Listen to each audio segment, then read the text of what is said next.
Salut à toi qui tombe sur cette vidéo, moi c'est Mariama et aujourd'hui j'ai envie de te raconter l'histoire du moment où j'ai décidé de tout plaquer.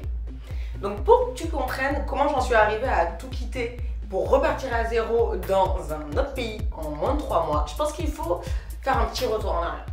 Le truc c'est que tu vois, avant même l'école primaire, on te demande ce que tu veux faire plus tard. Comme si genre à 5 ans, tu n'avais ne serait-ce qu'une seule idée de ce qu'était le monde professionnel. Genre on te demande de mettre des mots sur tes rêves, mais de pas trop rêver non plus. Parce que les adultes savent ce qu'il faut faire ou être pour réussir dans ce monde. Et qu'est-ce qui est vraiment accessible aussi.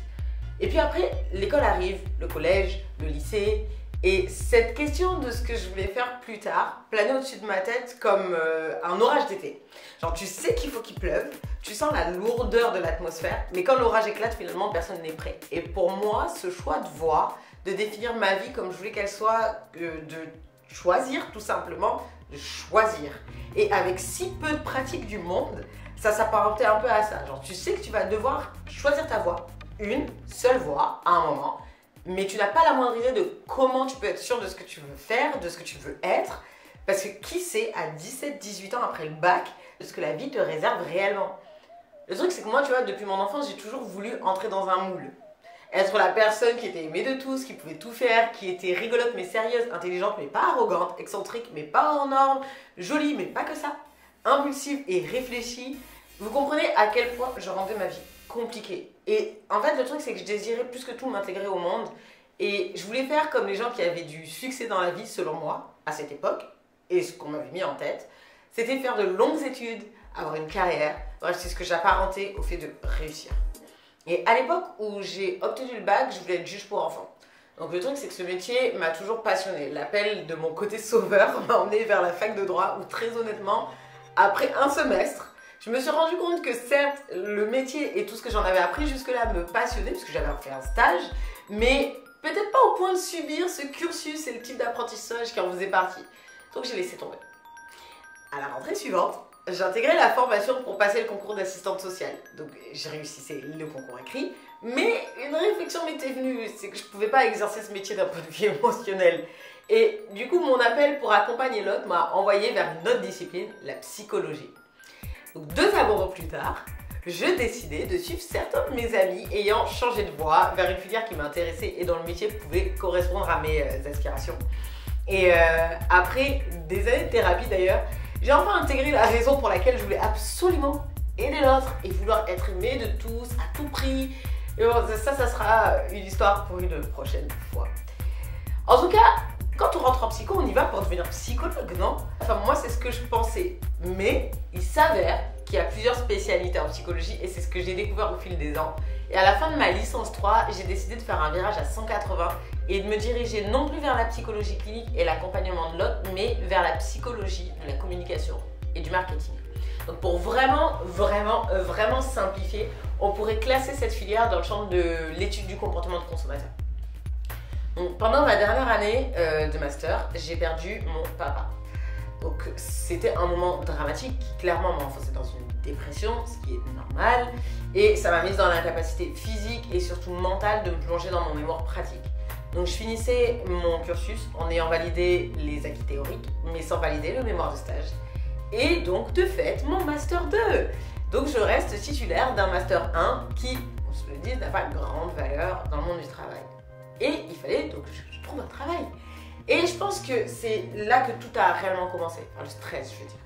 J'ai d'abord intégré une entreprise dans la communication, puis mes contrats s'étant terminés et je voulais pas quitter cette ville à ce moment-là, je voulais pas quitter ma mère moins d'1 an après le décès de mon papa, et il fallait que je trouve un autre emploi. N'en ayant pas trouvé en gros dans mon secteur d'études, j'entrais comme vendeuse dans un magasin de produits locaux, de souvenirs, c'était génial.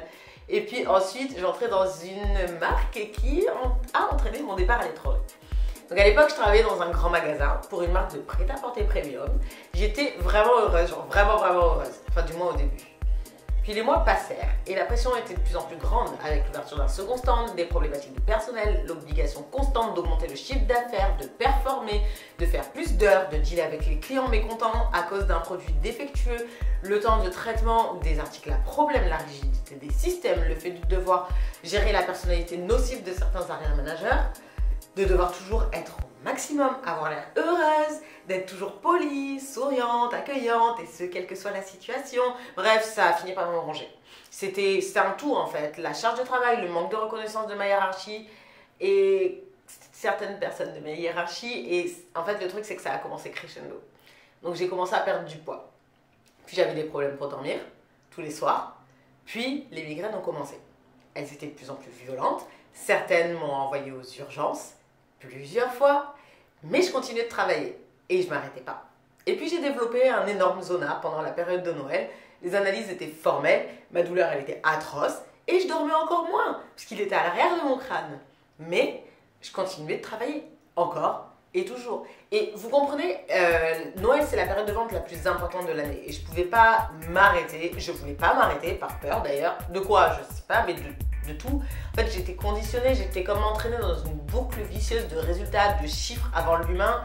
Et le truc, c'est que mon tempérament à vouloir que tout le monde m'aime, à faire les choses parfaitement, à faire du mieux possible, je voulais pas m'arrêter. J'avais l'impression de ne jamais assez bien faire les choses, d'être inefficace, inutile. Et je voulais compenser autant que possible pour que l'entreprise prospère, que le chiffre d'affaires soit là, que mon équipe et les clients soient heureux. Bref, en fait, je pensais à tout le monde et certainement pas à moi. Mon cerveau, il ne voulait pas s'arrêter. Moi, je ne voulais pas m'arrêter non plus. J'arrivais pas à lâcher prise et le travail ne m'aidait pas. Quand j'étais en jour off, on m'appelait. Quand j'étais en vacances, on m'appelait. Et c'était too much. Du coup, pour les vacances d'hiver, une fois que les soldes étaient passés, j'ai pris un billet pour Londres. Et de cette façon, je ne pouvais pas être joignable. C'était une vraie décision. J'adorais cette ville. J'y avais des amis qui y vivaient. Donc, c'était un gros banco. J'y ai passé plusieurs jours géniaux à tel point que je ne voulais plus rentrer. Et je voulais rester là-bas pour toujours. Et jamais revenir. Mais en fait, je pouvais pas faire ça. Tu peux pas, genre, rester dans un pays et ne jamais revenir. Tu dois revenir. Mais sauf que, quand je suis revenue, mon corps a décidé de prendre le relais et il n'y est pas allé de main morte. On a pris les crises de migraine, le zona, la perte de pratiquement 10 kilos parce que j'étais à environ 48 kilos à ce moment-là, et d'autres problématiques psychosomatiques que je m'infligeais et que je décidais d'ignorer. Mon corps a décidé de dire stop. Et un midi, alors que je revenais de ma pause déjeuner, mon corps m'a littéralement cloué sur place. Donc ma tête me disait qu'il fallait retourner travailler, mais en fait je pouvais plus bouger, j'étais figée, je pleurais comme si tout mon univers s'écroulait et je tremblais et je pouvais plus rien faire. Et il m'a fallu un moment avant de reprendre mes esprits. Donc j'ai averti mon supérieur que je pourrais pas travailler cet après-midi-là, parce que j'en étais incapable, c'est pour être très clair. Je suis rentrée chez moi et je suis allée directement chez le médecin parce que ça n'allait pas, physiquement, mentalement. J'étais une loque en fait, j'étais une coquille vide. Et il n'a pas fallu longtemps pour savoir ce qui était mon problème. Vous faites un burn-out, je vous arrête, il m'a dit. Et à partir de ce moment-là, tout a changé. Donc après avoir été léthargique pendant plusieurs semaines, j'ai démissionné. Et pour la première fois depuis longtemps, j'avais l'impression d'être libre, d'être légère, d'aller mieux et de voir le ciel s'éclaircir. Et effectivement, je pense que ma résilience et ma force intérieure m'ont poussé à ne pas me laisser aller, à ne pas m'enfoncer. Et le truc, c'est que j'avais besoin de façon désespérée de changer d'air. J'avais l'impression de suffoquer à Marseille et il me fallait du changement. Et un soir, alors que, je sais pas, j'étais perdue dans mes pensées, j'ai trouvé ma porte de sortie et je me suis dit que j'allais déménager à Londres. Donc, depuis la fac, je rêvais de partir à l'étranger. Même quelques mois, hors vacances, je veux dire. Mais sauf que j'avais jamais sauté le pas. Je voulais visiter tous les pays possibles, les continents, je voulais m'imprégner des cultures, apprendre la langue, vivre de façon différente, sortir de ma zone de confort, enfin vivre pleinement en fait, découvrir. Je voulais aller en Italie, au Portugal, en Allemagne, je voulais aller en Asie, en Amérique du Nord, en Amérique du Sud, au Canada, l'Angleterre évidemment, bref, je voulais vivre partout. Mais le truc c'est que j'étais conditionnée à chercher un travail, après mes études, un travail dans mon domaine, à fréquenter les mêmes personnes, les mêmes lieux, bref, à avoir une vie toute tracée. Mais sauf que la vie te réserve bien des surprises sur ce que tu penses être ton chemin de vie. Et en février, quand je quittais cette entreprise, je ne savais pas qu'en mai suivant, j'allais m'envoler pour ce qui était la meilleure décision que j'ai pu prendre de toute ma vie et la plus fantastique de toutes les expériences. En 3 mois, j'avais vendu ma voiture, entassé et vidé toute ma vie dans une cave. J'avais trouvé des locataires pour mon appartement. J'avais pris 2 valises, et j'étais partie. Un jour, je remettais des clés à un couple et le lendemain, je changeais de pays pour y vivre. Donc, je ne savais pas combien de temps j'allais rester là-bas, ni même si j'allais réussir à m'y établir. Mais en fait, ce que je me répétais, c'est au pire quoi? Au pire, si ça ne marche pas, je rentre. Et je pense que changer de vie de façon si radicale, ça ne se fait pas du jour au lendemain. c'est un processus mental, c'est une surcharge en fait qui se développe au fil du temps jusqu'à ce que le déclic se fasse. Et quand on a le déclic, on sait ce qu'on doit faire pour notre bien, pour notre survie, juste on sait, ça vient de nos tripes. Et je pense que personnellement, si j'avais pas vécu ces moments difficiles, j'aurais pas été prête à tout quitter pour partir vivre à Londres. J'aurais toujours trouvé des excuses en fait m'empêchant de partir. Ça n'aurait jamais été le bon moment pour une multitude de raisons. Mais en fait, à ce moment-là, c'était plus un choix, c'était une obligation pour que je puisse dépasser ça. Et pour être honnête, on a tendance à croire que tout recommencer permet d'effacer le passé, de faire table rase, de repartir sur une page blanche. Mais en fait, quand on quitte tout, on part avec nos valises physiques et émotionnelles qui nous suivent où qu'on aille. Et partir, effectivement, ça a été la meilleure décision pour moi, mais j'ai aussi découvert qu'il fallait que je fasse face à mes problèmes pour que je puisse avancer et que ça ne change rien de mettre 1200 km entre mes problèmes et moi, puisqu'ils me suivaient. Donc si tu es dans un processus de changement, donc qu'il soit minime ou radical, bon, déjà je te souhaite une belle route, j'espère que tes bagages vont s'alléger avec le temps, mais n'oublie pas que mettre de la distance avec ses problèmes, ça ne fait pas partir les problèmes, pas tous en tout cas, mais encore une fois, personnellement c'était la meilleure décision que j'ai pu prendre de toute ma vie, vraiment. J'en ferai une vidéo un jour sur mon expérience à Londres, ce que c'était de vivre dans un autre pays et c'était juste extraordinaire.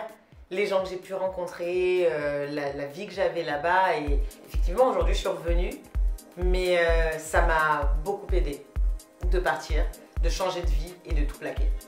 Voilà, j'espère que cette vidéo t'aura plu, t'aura inspiré et je te retrouve bientôt pour une nouvelle vidéo sur la chaîne de l'art de vivre à la trentaine. Moi c'est Mariama et comme je te le disais, j'ai tout plaqué pour changer de vie et si tu veux le faire, encore une fois, on n'a qu'une vie, fais-le. Mais juste prépare-toi bien, ne fais pas ça comme ça du jour au lendemain sans réfléchir à quoi que ce soit. Encore une fois, c'est un processus, je pense, qui prend du temps et quand tu auras le déclic, tu sauras ce que tu dois faire. Et prépare juste d'un point de vue logistique ce que tu dois faire. Voilà, sur ce, je vais Non, je vais rester là un petit peu, je suis un peu bloquée. Je vais lancer les vidéos de fin et on se retrouve bientôt. Voilà, je vais rester assise là un petit peu.